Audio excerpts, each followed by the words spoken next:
Dan juga katanya si Vlad III ini nggak segan-segan untuk mengadakan pesta di antara tubuh tentara lawan yang tewas.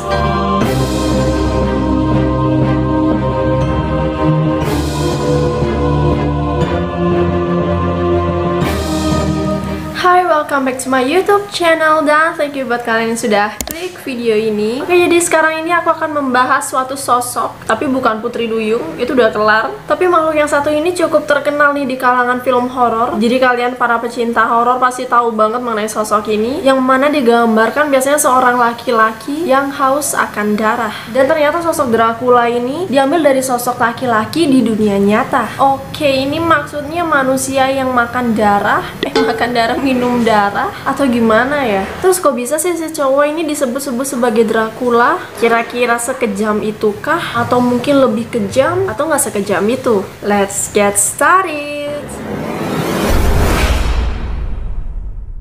Oke, jadi walaupun sekarang-sekarang ini kita banyak nih lihat film-film yang mengangkat sosok Dracula ini, tapi ternyata sosok Dracula pertama kali muncul dalam sebuah novel yang bisa dibilang novel ini cukup terkenal sepanjang masa karena buktinya sosok Dracula itu masih sering kita jumpai di film-film sekarang, yaitu sebuah novel yang diciptakan oleh Bram Stoker pada tahun 1897. Dan Dracula biasanya itu digambarkan sebagai sosok yang sangat mengerikan kan, dan sosok Dracula yang diciptakan oleh Bapak Bram ini terinspirasi dari sosok nyata yang haus darah, yaitu Vlad III, yang merupakan seorang pangeran Wallachia, dimana si Vlad III ini juga sering disebut dengan Vlad the Impaler ataupun Vlad si penyulah. Dan aku juga mau ngasih tahu sekilas, mungkin ada dari kalian yang kurang ngerti penyulah, penyulaan itu apa sih sebenarnya. Jadi penyulaan merupakan sebuah cara penyiksaan yang sangat kejam dengan menggunakan kayu yang gedenya tuh seukuran lengan dan ujungnya lancip. Jadi Vlad III ini lahir pada tahun 1431 di Transilvania, yang merupakan sebuah kawasan pegunungan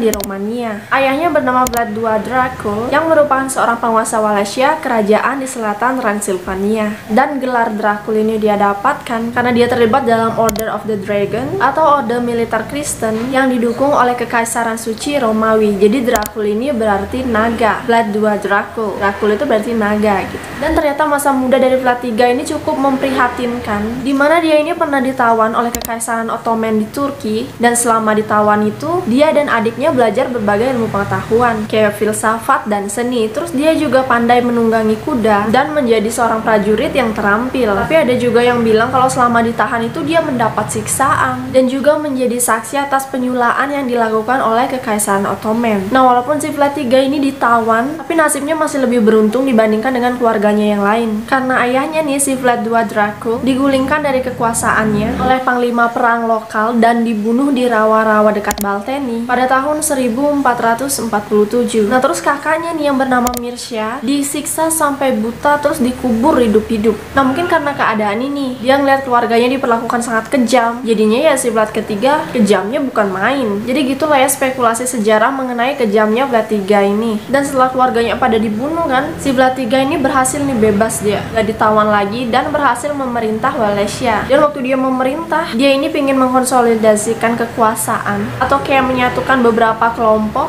untuk membentuk suatu entitas yang lebih kuat. Nah, untuk melancarkan keinginannya ini, dia mengundang ratusan bangsawan, dia undang untuk datang ya makan-makan gitu lah ya. Tapi aku giliran bangsawannya datang bukannya disambut, dikasih makanan enak, disuguhin minuman. Mereka para bangsawan ini justru ditikam hingga tewas. Dan gak cukup sampai di situ, udah pada tewas nih, jasadnya itu pada disulap. Oke, kalian bayangin itu dapat undangan makan ya, sampai sana belum juga dapat welcome drink, malah dibunuh gitu aja. Jadi kayak mereka datang ke undangan pemakaman mereka sendiri. Dan gak cuma sampai situ, puluhan pedagang yang pernah bersekutu sama para bangsawan itu juga dibunuh dengan cara yang sama. Oke, baru sampai sini aja udah kejam sih, udah ketahuan ya gimana kejamnya si Vlad III ini. Dan setelah itu si Vlad III ini berniat buat balas dendam nih. Dulu dia pernah ditawan kan sama Kekaisaran Ottoman. Dia ingetlah itu, dia murka lagi. Dan pada suatu hari di tahun 1462, dia menulis surat nih buat sekutu militernya, dimana dia udah ngasih tahu kalau dia udah membunuh 23.884 orang Turki. Dan itu belum termasuk orang-orang yang terbunuh saat rumahnya dibakar, dan juga belum termasuk orang-orang yang kepalanya dipenggal oleh tentaranya. 23.000, ini tuh masih ada yang belum kehitung. Parah. Habis itu singkat cerita deh, akhirnya dia menang melawan pasukan Ottoman. Tapi walaupun dia menang gitulah ya, dia tetap mendapatkan reputasi gelap karena kesadisannya, dimana dia menggunakan tangannya sendiri dalam pertumpahan darah itu. Dan juga katanya si Vlad III ini gak segan-segan untuk mengadakan pesta di antara tubuh tentara lawan yang tewas. Dan juga ada yang bilang kalau dia ini bisa-bisanya makan roti terus itu dicelup-celupin ke darah lawannya yang tewas. Dipikir sama bapak ini Oreo kali ya, diputar, dijilat, dicelupin. Apa rasanya makan roti pakai selai darah? Menjijikkan.